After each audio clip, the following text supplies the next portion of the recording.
Reincarnation is the belief that as one dies, their spirit or soul lives on and takes a new physical life form.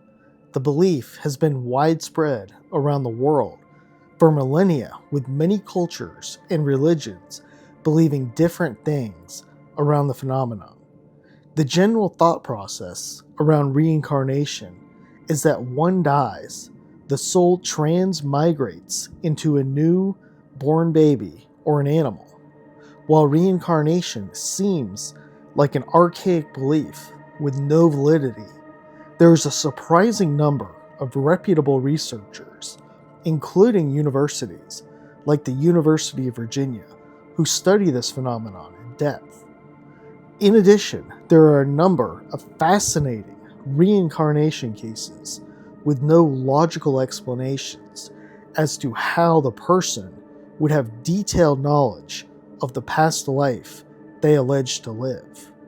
In today's episode, we will examine one such fascinating reincarnation case, the bizarre reincarnation of James Arthur Flowerdew.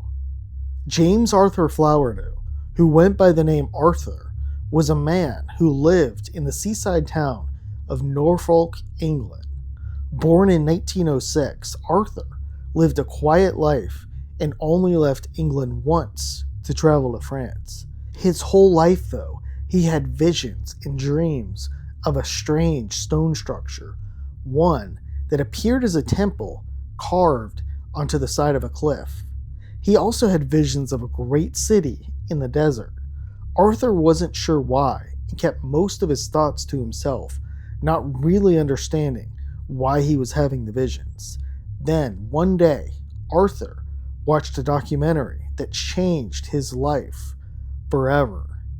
The BBC documentary was on the ancient city of Petra in Jordan.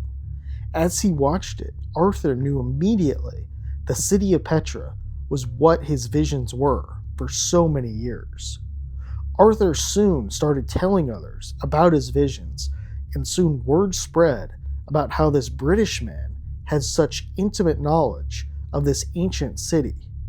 As a result, the BBC came to his home and interviewed him about his visions and claims. The interview, which was on TV, made Arthur quite popular, and soon even more would hear of his story. Word reached Jordan, and the country sent an invitation for Arthur to visit the ancient city of Petra, even paying for his flight and lodging. Before leaving for Petra, Arthur was able to identify 3 landmarks in an interview with an archaeological expert.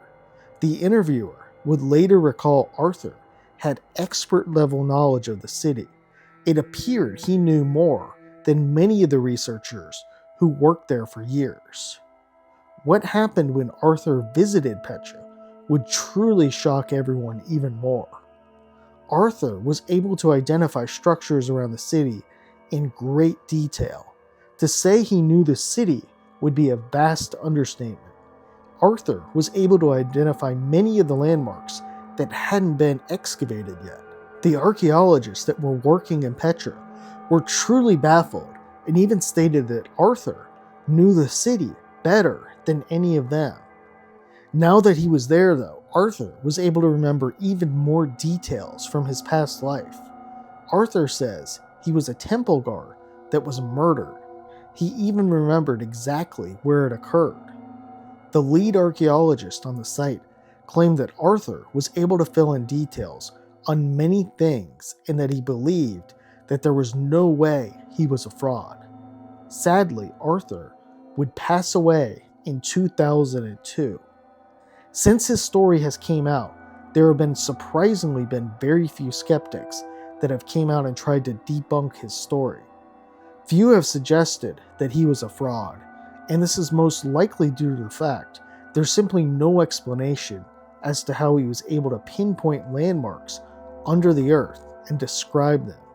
It's important to point out too that a variety of archaeologists were stunned by his knowledge and expertise of the city.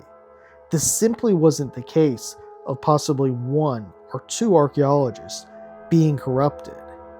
Some have suggested he may have had other types of powers and perhaps wasn't reincarnated. This includes things like being psychic or possibly being a seer. Still, this doesn't explain why Arthur would choose to go to Jordan and make up that story. UVA psychiatrist and professor Jim Tucker has been studying reincarnation for decades. Him and others at the University of Virginia have looked at a number of interesting reincarnation cases involving children. Most people who allege to be reincarnated are children. Often children have memories of their past life when they are young, and as they grow older, they forget them. Tucker has studied many complex things within the phenomenon, including how quantum mechanics might explain things. Tucker suggests that quantum physics suggests that as our physical world could grow out of our consciousness. Tucker does note that much of the reason we can't confirm reincarnation exists is that our scientific testing methods are not capable of measuring it. There's quite a bit of stories from people who allege to have past lives. They are able to recall intimate details of these old lives. As mentioned, many are children, and it's estimated that around 70% of children say they died violent deaths in their previous life. This is an interesting piece of information, as Arthur says he was murdered.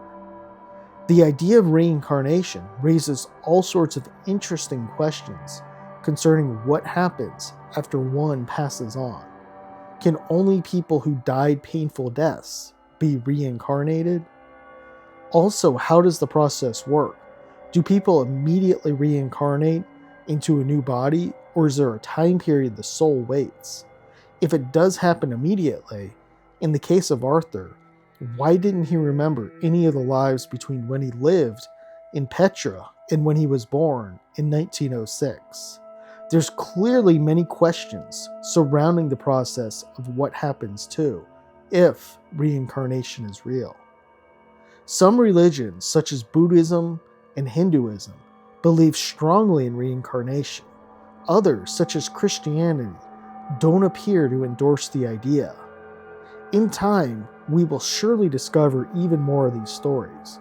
However, with more information about so many things easily accessible through the web right now, it might become harder than ever to convince people that someone's past memories are genuine. However, if someone is able to unearth something undiscovered, it would most certainly bolster the case even more for reincarnation. In time, though, perhaps science will discover proof of this phenomenon and how it works.